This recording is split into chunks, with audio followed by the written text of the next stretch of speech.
Corona virus महामारी और lockdown के बीच कई कंपनियां बंद हो रही हैं। बिजनेस मंद पड़ने और कारोबार नहीं होने की वजह से कर्मचारियों की नौकरी जाने का भी खतरा मंडरा रहा है। ऐसे में केंद्र सरकार आपके लिए एक बड़ी राहत लेकर आई है। केंद्रीय श्रम मंत्रालय ने घोषणा की है कि अगर इस साल मार्च से लेकर दिसंबर के बीच कंपनियों में काम करने वाले कर्मचारियों की नौकरी गई तो सरकार बेरोजगारी भत्ता देगी। केंद्र सरकार के ताजा फैसले का फायदा केवल उन बेरोजगार लोगों को मिलेगा जिन्होंने 24 मार्च से 31 दिसंबर 2020 के बीच अपनी नौकरी गंवाई है या गंवाने वाले हैं। जो workers employ state insurance corporation यानी ESIC के तहत रजिस्टर्ड हैं, केवल उन्हें ही इस भत्ते का फायदा मिलेगा। वर्कर्स को फायदा देने के लिए अटल बीमित व्यक्ति कल्याण योजना, जिसका संचालन ESIC की तरफ से किया जाता है, उसे 30 जून 2021 तक के लिए बढ़ा दिया गया है। इसी कल्याण योजना के तहत बेरोजगारी भत्ता मिलता है। इसका फायदा केवल उन्हीं वर्कर्स को मिलेगा जो ESI स्कीम के साथ कम से कम पिछले 2 सालों से जुड़े हैं।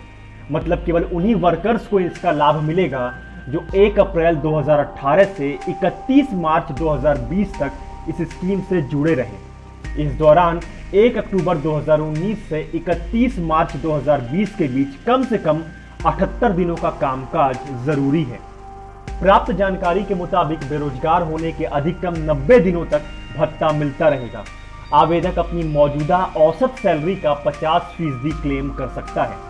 सरकार ने साफ किया है कि इसका फायदा केवल उन्हीं वर्कर्स को मिलेगा जो ESI स्कीम के साथ कम से कम पिछले 2 सालों से जुड़े हैं। क्लेम करने की ये सीमा पहले 25% थी। एक और नियम में बदलाव किया गया है। पहले बेरोजगार होने के 90 दिनों के बाद इसका फायदा उठाया जा सकता था। फिलहाल के लिए इसे घटाकर 30 दिन कर दिया गया है। ये जानकारी labour and employment minister Santosh Gangwar ने दी है। सरकार द्वारा उठाए गए इस कदम से इंडस्ट्रियल वर्कर्स को बड़ी राहत मिली है। कोरोना काल में आर्थिक गतिविधि ठप है।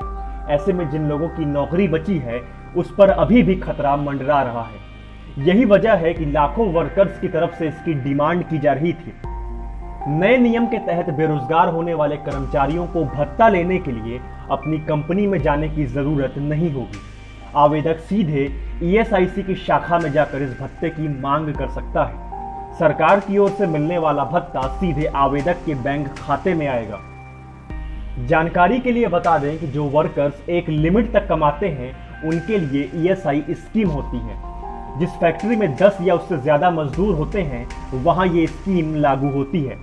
उनकी सैलरी अगर 21,000 तक होती है तो ये स्कीम लागू होगी। ESI के तहत देश की करीब 3.5 करोड़ फैमिली यूनिट शामिल हैं, जिसके कारण करीब 13.5 करोड़ लोगों को कैश और मेडिकल बेनिफिट मिलता है।